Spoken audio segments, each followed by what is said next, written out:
Hello again. Here's a quick video showing you how to make these beautifully embroidered balls.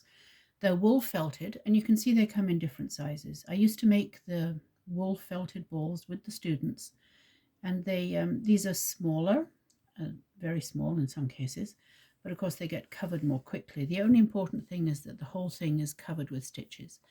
This is a bought wool felt dryer ball, and they are bigger, but of course you don't have to felt it yourself. Even the small ones, if they're not perfectly round, they do work out with the stitches on them. There's also an idea that I'll tell you at the end of how to make a much simpler ball that's simpler for students, younger children, to sew. So the only important thing is to cover the whole surface with your stitches. And I find a chain stitch covers better. There's actually much more thread on the top of the ball than there is underneath. So it's like twice as much thread on top as underneath. I think that covers faster than a stem stitch or any other kind of stitch. So I don't know if you can see the white here. I'll make the stitch large so you can see it. It's one of those things that you can just pick up, put down whenever you choose. Anytime really. A couple of stitches or 10 minutes or an hour, you can work on these. So I'm going in with the chain stitch, and this is just a regular chain stitch. It's just a question of snugging it up close and making sure you don't poke your thumb, right? So I push my thumb deep down so that when I pull the needle out, it's going to miss my thumb. That's what's a little hard for younger children, right? You don't really want them to be poking themselves.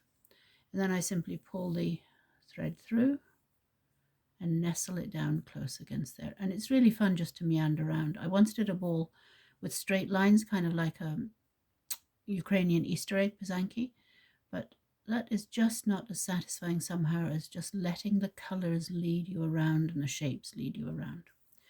When you start the thread, you don't need a knot or anything. All you need to do is simply go into the felt ball somewhere, say sort of there, and hide the tail inside under the surface. So to start, you would just go in and through and make sure the tail goes in, or you just clip the tail off afterwards, and the wool will hold it firmly.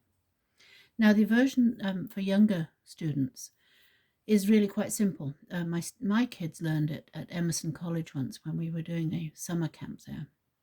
They made a little round ball of crushed newspaper, and then they wound some yarn, any kind of yarn, whatever sort of donations had come your way or whatever kind of yarn, around that ball until it was completely covered with the wound yarn.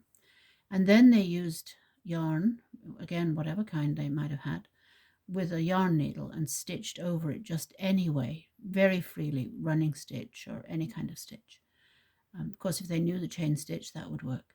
And then that came out quite solidly, really. It held together quite well for a little while, not as well as these for a playing ball. These are more perhaps decorative or meditative elements.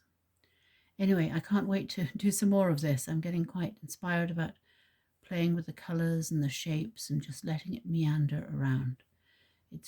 They're really fun to hold as well. They feel good. I use pearl cotton.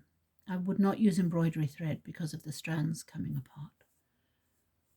But you can imagine them as worlds or atmospheres or swirls of things. So thank you for watching. I hope you enjoy making one of your own.